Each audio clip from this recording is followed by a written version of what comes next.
Assalamualaikum warahmatullahi wabarakatuh. Kita ketemu kembali kali ini di semester 3 dengan mata kuliah baru, yaitu mata kuliah Tindak Pidana Umum. Adalah mata kuliah lanjutan dari hukum pidana yang sudah teman-teman ambil di semester 2 kemarin. Kalau kita berbicara hukum pidana, tentunya tidak akan terlepas bahwa hukum pidana itu adalah bagian dari hukum publik. Kalau kita ingat kembali ya, pembagian dari hukum pidana. Bagaimana dengan tindak pidana umum ini, dia ada di dalam keluarga hukum pidana yang sebelumnya saya pernah jelaskan di semester 2 bahwa keluarga hukum pidana itu dibagi dua. Ada hukum pidana objektif, kemudian ada hukum pidana subjektif, kemudian hukum pidana objektif dibagi dua lagi, yaitu hukum pidana material dan hukum pidana formil. Nah, di sini hukum pidana material itu adalah isi dari hukum pidana. Apa isi dari hukum pidana itu? Teman-teman masih ingat? Kalau kita ingat kembali, coba dibuka lagi bukunya, catatannya tentang mata kuliah hukum pidana, bahwa isi dari hukum pidana itu ada 3. Yang pertama adalah perbuatan apa yang bisa dipidana. Di sini kita bicara mengenai tindak pidana, atau bisa saya terbiasa menyebutnya delik atau tindak pidana. Yang kedua, kita bicara siapa yang bisa dikenai pertanggungjawaban pidana. Artinya di sini kita bicara pelakunya. Kemudian yang ketiga, kita bicara mengenai ancaman pidana apa yang bisa diancamkan kepada si pelaku. Itu kalau kita bicara hukum pidana material, isi dari hukum pidana. Nanti di mana ya posisi atau tempat dari tindak pidana umum? Nanti tunggu. Kemudian yang kedua adalah kita bicara hukum pidana formil. Kalau hukum pidana material itu adalah materi, isi. Saya selalu menyampaikan seperti itu, kita tidak perlu terlalu ribet dengan istilah misalkan material, formil. Kita cari gampangnya aja bahwa material itu adalah materi itu adalah isi. Kemudian hukum pidana formil itu adalah kita menyebutnya hukum acara. Bagaimana cara kita melaksanakan hukum pidana material? Saya selalu memberi contoh sebelumnya, saya berikan contoh misalkan ada kasus pembunuhan nih. Ada orang dibunuh. Kalau kita bicara hukum pidana formilnya, tentu kita bicara pembunuhan itu diatur di mana? Di dalam KUHP dong. Pasal berapa? Pasal 338 KUHP. Barang siapa menghilangkan nyawa orang lain, maka dia akan diancam dengan pidana penjara paling lama 15 tahun.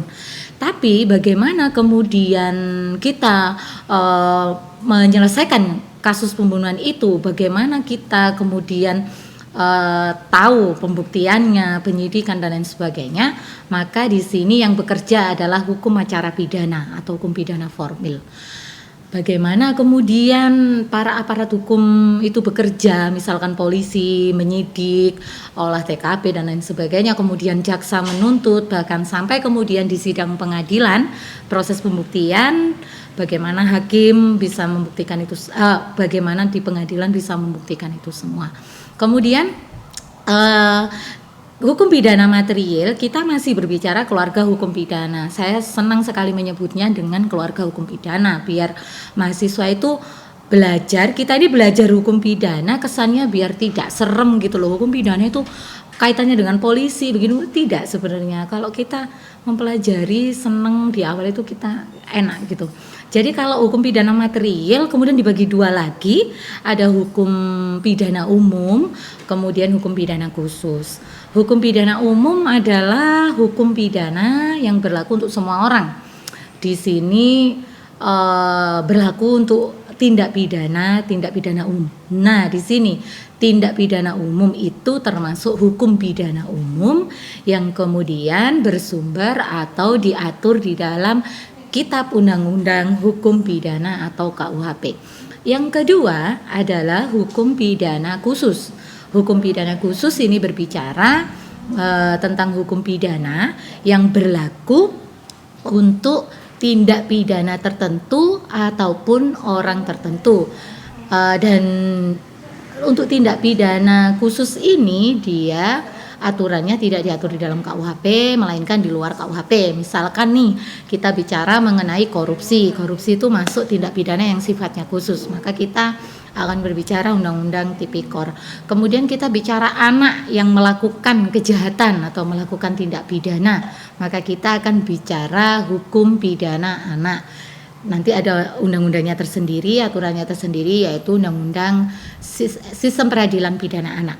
Kemudian kita misalkan bicara terorisme, KDRT, narkotika, psikotropika, kemudian perkembangan zaman sekarang kita kenal cybercrime dan lain sebagainya. Itu semua diatur di dalam hukum pidana khusus, yaitu tindak pidana yang sifatnya khusus. Nah, sekarang kita kembali lagi ke tindak pidana umum, mata kuliah yang akan kita pelajari selama 1 semester ini bersama saya. Jadi tentunya kembali lagi bahwa tindak pidana umum itu diatur di dalam KUHP. Kalian masih ingat KUHP itu ada berapa buku? Oke, ada 3. Yang pertama adalah buku 1 mengenai aturan umum atau ketentuan umum. Buku kedua tentang kejahatan. Buku ketiga tentang pelanggaran. KUHP kita 569 pasal adalah masih KUHP warisan Belanda.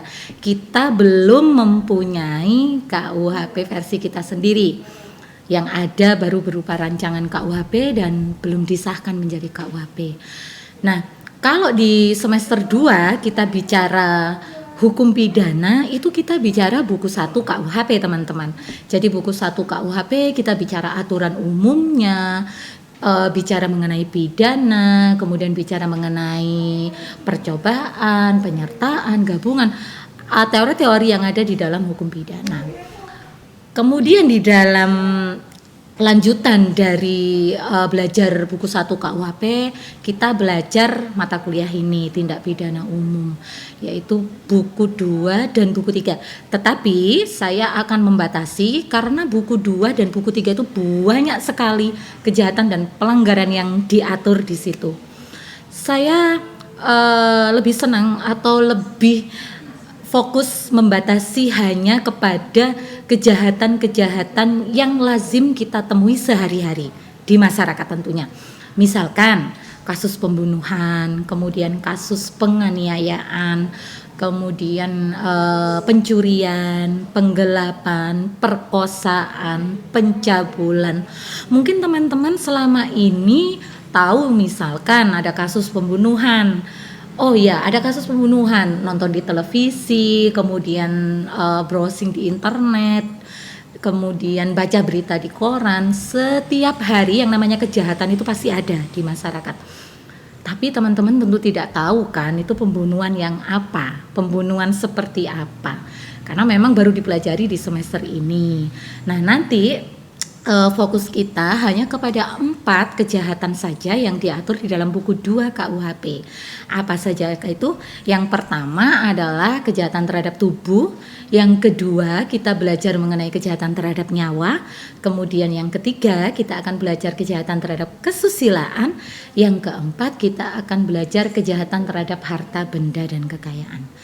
Tapi KUHP tidak hanya terdiri dari, terutama buku 2 tentang kejahatan, tidak hanya terdiri 4 kejahatan itu saja. Banyak sekali kejahatan yang diatur di dalam KUHP, kejahatan terhadap keamanan negara, kejahatan pencemaran nama baik, kemudian kejahatan yang lain-lain, banyak sekali. Tapi sekali lagi kita akan membatasi hanya 4 kejahatan itu yang lazim sering kita jumpai di masyarakat.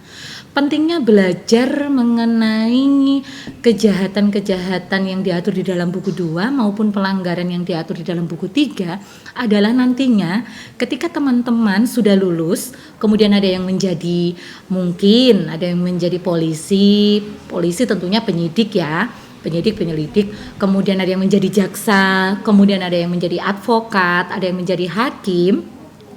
Para aparat penegak hukum itu adalah orang-orang yang bersinggungan dengan perkara pidana, dengan hukum pidana. Nah, sebagai para aparat penegak hukum, nanti bila Anda lulus kemudian menjadi aparat penegak hukum, harus mengerti mengenai kejahatan-kejahatan yang lazim terjadi di masyarakat. Kaitannya adalah apa? Apa Bu kaitannya? Kaitannya adalah dengan unsur-unsur dari tindak pidana itu yang kemudian harus dibuktikan di dalam persidangan. Jadi misalkan nih sebagai seorang penyidik, awal dia mendapatkan laporan atau pengaduan mengenai tindak pidana, dia harus tahu, cermat sebagai seorang penyidik harus tahu cermat, oh ini apa yang terjadi, harus olah TKP, harus melakukan serangkaian penyidikan. Di situ kemudian polisi atau penyidik akan menentukan ini kejahatan apa di pasal berapa, kemudian unsurnya apa saja.